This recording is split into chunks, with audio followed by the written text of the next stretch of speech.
The new iPhones are finally here, and I was able to get my hands on the iPhone 17 Pro as well as the iPhone Air. The new designs this year have been quite controversial with leaks about them coming out before the event, but let's be honest, these phones are gonna sell like hotcakes like every other year anyway. Anyways, let's start with the unboxing. I picked up the silver iPhone 17 Pro here with 256GB of storage. That's double the base as last year, and the front of the box here shows its very bold new design. And here we have the iPhone Air, also with 256GB in sky blue. Of course, the box shows off the ultra-thin profile of this phone from the side, and even from the side, the Air's box is much thinner than the Pro's, which is interesting. Let's start with the iPhone 17 Pro.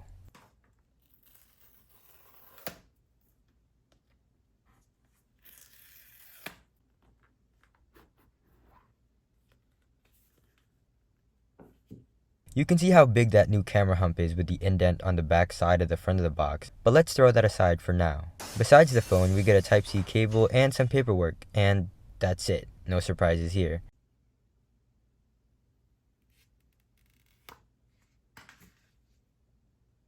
Now, this design is actually growing on me. I mean, I've followed the leaks on this phone for the past year, so I've known what this entire lineup was going to look like for months now. Of course, you also have the other colors of the Pro, which I did take a look at in store before picking these up. Cosmic Orange, which of course is a very loud and bold and controversial color, but it actually wasn't that bad in person.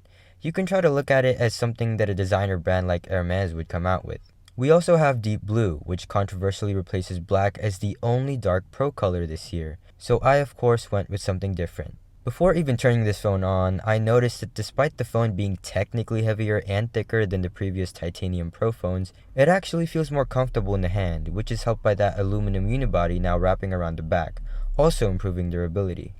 This phone, with this specific colorway at first glance, gives me very industrial vibes. It's the first Pro phone in my opinion that actually looks like it's a Pro phone, instead of just looking like expensive jewelry. There's a difference, I swear. Now here's a fun comparison. This is the iPhone 4 next to the iPhone 17 Pro, and you can see how far we've come in 15 years. Bigger phone, more cameras. You can also see how the reflective coating they added compares with this older iPhone.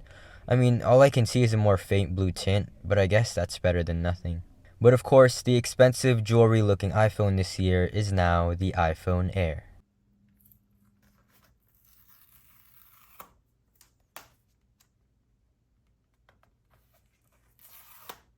We see the front of the phone at the box this time instead of the back, and at first glance, you can just marvel at how razor thin this is. Compared to the iPhone 17 Pro, the Air is 36% thinner and 20% lighter, despite having a larger footprint and bigger display. But compared to the previous thinnest iPhone ever, the iPhone 6, the iPhone Air is 17% thinner. Of course, you're getting a lot of trade-offs with that thinness, like having only a single speaker at the top. These bottom grills are just microphones, and of course you have 2 less cameras, and of course you've got a way smaller battery. Now, I'll need to figure out for the next 2 days if those trade-offs are worth it to stick to the Air's ultra-thin and light design and sacrificing those Pro features, so stay tuned for the full review for the iPhone Air and the 17 Pro in the next week or two. Just like the 17 Pro, all you get in the box are a Type-C cable and paperwork. No surprises here again.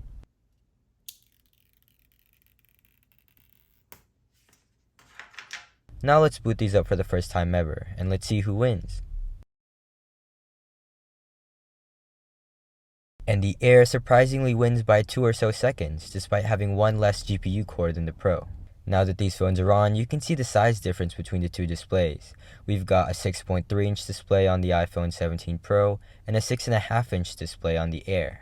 Another thing I noticed is how the dynamic island on the Air is not only pushed further down into the display, but the camera is also on the left side instead of the right side, probably to accommodate all that hardware crammed into that camera plateau. That's pretty cool engineering, to be honest. Now, let's take these phones out in the wild and run some camera tests between them. As you may know, the Air has a single 1x 48 megapixel camera that can optically crop into a 2x telephoto 12 megapixel shot. And that's it. That's all it has.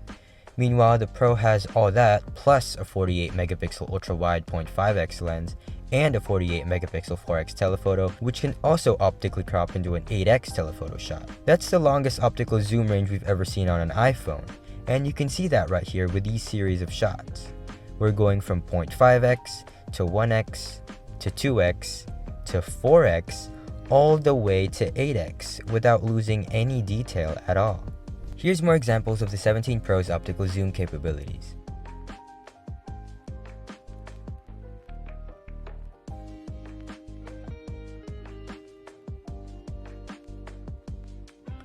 And let's compare that with the iPhone Air. Without that telephoto lens, the Air really suffers in quality when digitally zooming the same amount as the Pro is optically zooming.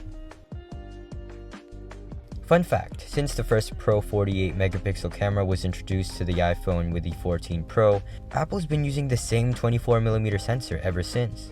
Meanwhile, the Air uses the same less advanced 48 megapixel sensor that Apple debuted with the iPhone 15, which is actually less wide at 26mm, but with a slightly wider aperture.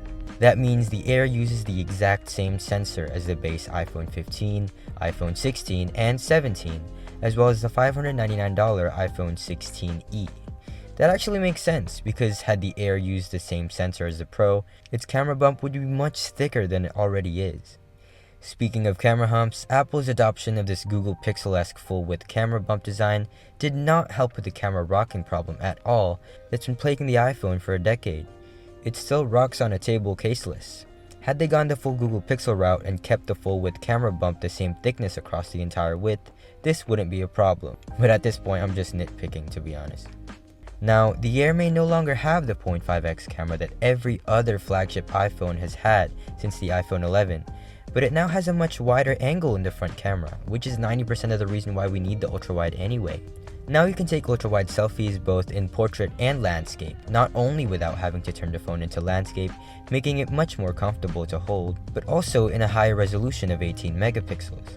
This is allowed by the new square sensor design, which now also allows for videos to be more stabilized, as the sensor now has more real estate to work around, side to side, top to bottom, which is a welcome change. Of course, this new front camera is available on all 4 flagship iPhones this year, not just the Air. Now, I've been using both these phones extensively today since setting it up at around noon, testing its cameras and treating them like normal phones. I last charged the Air to 98% at 12:40 p.m, and after about 2 hours of screen on time, by 7:30 p.m. it's already at 26%. So it already lost around 3/4 of its battery with just not even a half day of use.